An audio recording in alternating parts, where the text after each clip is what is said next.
जय श्री राम। आज का रामायण पाठ शुरू करते हैं दोहा संख्या 276 से। कि अमित उपदेश जय तह लोगन मुनि बरन, धीरज धरिए नरेश कहे वशिष्ठ विदय सन। जहाँ था श्रेष्ठ मुनियों ने लोगों ने अपरिमित उपदेश दिए और वशिष्ठ जी ने विदेह जनक जी से कहा कि राजन आप धैर्य धारण कीजिए। जासु ज्ञान रवि पवन सिनासा, वचन किरण मुनि कमल विकासा। ते की मोह ममता निराई, यह सिय राम स्नेह बढ़ाई। जिन राजा जनक का ज्ञान रूप सूर्य भव आवागमन रूपी रात्रि का नाश कर देता है और जिनकी वचन रूपी किरणें मुनि रूपी कमलों को खिला देती थी, आनंदित करती हैं, क्या मोह और ममता उनके निकट भी आ सकते हैं? यह तो श्री राम जी की प्रेम की महिमा है। अर्थात राजा जनक को यह दशा श्री सीताराम जी के अलौकिक प्रेम के कारण हुई, लेकिन मोह ममता के कारण नहीं। जो लौकिक मोह ममता को पार कर चुके हैं उन पर भी श्री सीताराम जी का प्रेम अपना प्रभाव दिखाए बिना नहीं रहता। विषय साधक सिद्ध सयाने, त्रिविध जीव जग वेद बखाने। राम स्नेह सरस मन जासु, साधु सभा बड़े आदर तासु। विषय की साधक और ज्ञानवान सिद्ध पुरुष जगत में ये तीन प्रकार के जीव वेदों ने बताए हैं। इन तीनों में जिसका चित्त श्री राम जी के स्नेह के सरस सराबोर रहता है, साधुओं की सभा में उसी का बड़ा आदर होता है। सोहन राम प्रेम बिनु ज्ञानो, करुण धारे बिनु जिमि जल जानो। मुनि बहु विधि विदेहु समुझाए, राम घाट सब लोग नहाए। श्री राम जी के प्रेम बिना ज्ञान शोभा नहीं देता, जैसे कर्णधार के बिना जहाज। वशिष्ठ जी ने विदेहराज जनक जी को बहुत प्रकार से समझाया। तदंतर सब लोगों ने श्री राम जी के घाट पर स्नान किया। सकल शोक संकुल नर नारी, शोभा सरुबी तेहु बिनु बारी। पशु खग मृग न कीन आहारू, प्रिय परिजन पर कौन विचारू। स्त्री पुरुष सब शोक से पूर्ण थे। वह दिन बिना ही जल के बीत गया। भोजन की बात तो दूर गई, किसी ने जल तक नहीं पिया। पशु पक्षी और हिरणों तक ने कुछ आहार नहीं किया। तब प्रियजनों में कुटुंबियों का तो विचार ही क्या किया जाए। दो समाज निमिराजु, रघुराजु नहाने प्रात। बैठे सब बड़ मिट बितर, मन मलिन किस गात। निमिराज जनक जी और रघुराज जी रामचंद्र जी तथा दोनों और के समाज ने दूसरे दिन सवेरे स्नान किया और बड़ के वृक्ष के नीचे आ बैठे। सबके मन उदास और शरीर दुबले थे। जय महिषूर दशरथ पुरे वासी, जय मिथिला पति नगर निवासी।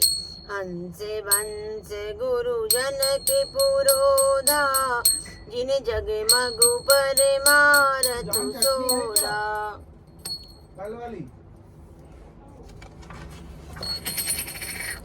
जो दशरथ जी नगरी अयोध्या में रहने वाले हैं और जो मिथिला पति जनक जी के नगर जनकपुर को रहने वाले ब्राह्मण थे, तथा सूर्यवंश के गुरु वशिष्ठ जी तथा जनक जी के पुरोहित सतानंद जी, उन्होंने सांसारिक अभ्युदय का मार्ग तथा परमार्थ का मार्ग छान डाला था।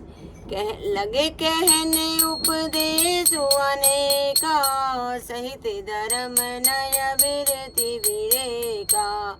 कौशिक कही कही कथा पुरानी, समुझाई सब सभा सुभानी।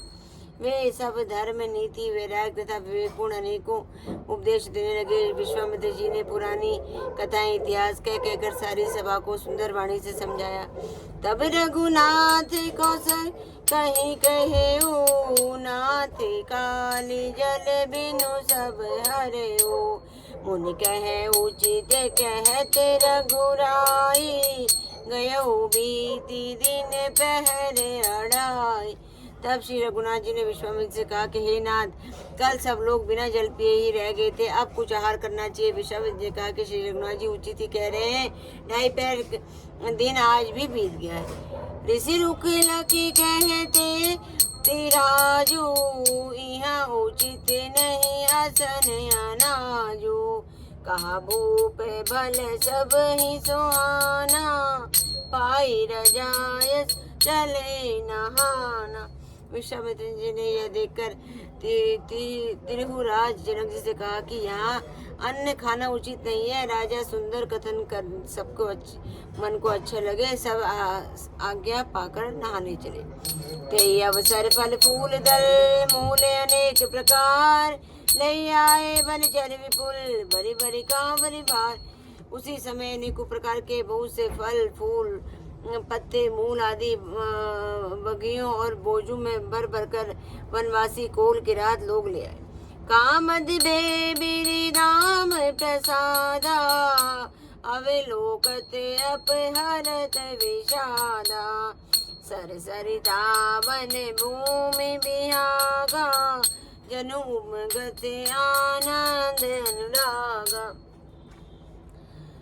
श्री रामचंद्र जी की कृपा तथा सब पर्वत मनचाही वस्तु देने वाले हो गए। वे देखने मात्र से दुखों को सर्वदा हर लेते। वहाँ तालाबों में, नदियों में, वन और पृथ्वी में सभी भागों में मानो आनंद और प्रेम उमड़ रहा है। बेल विटप सब सफल सफूला, बोलते खग मृग अली अनुकूला। तई अवसर वन अधिक उछाऊ, त्रिविधि समीर सुखद सब काहू। बेलें और वृक्ष सभी फल और फूलों से युक्त हो गए। पक्षी पशु और भौरे अनुकूल बोलने लगे। उस अवसर पर वन में बहुत उत्साह आनंद है। सब किसी को सुख देने वाली शीतल मंद सुगंध हवा चल रही है। जाई न बरनि मनोहर ताई, जनु महिक रति जन पहुनाई। तब सब नहाई नहाई, राम जनक आय सुपाई। देखी देखी तरुबर रागे, जह तह पुर उतरन लागे। दल फल मूल गंध विधि नाना, पावन सुंदर सुधा समान। वन की मनोहरता की वर्णन नहीं किया जा सकता। मानो पृथ्वी जनक जी की पहुनाई कर रही है। तब जनकपुर वासी सब लोग नहा नहा कर श्री रामचंद्र जी, जनक जी और मुनि की आज्ञा पाकर सुंदर वृक्षों को देख देख कर प्रेम में भरकर जहाँ तहाँ उतरने लगे। पवित्र सुंदर अमृत के समान स्वादिष्ट अनेकों प्रकार के पत्ते, फल, मूल और कंद हैं। सादर सब कह राम गुर, पठई भरे भरे भार। पूज पितर सुर अतिथि गुर, लगे करन फरहार। जय श्री राम मेरे प्रभु राम, जय श्री राम। आज की कथा यही समाप्त। जय श्री राम।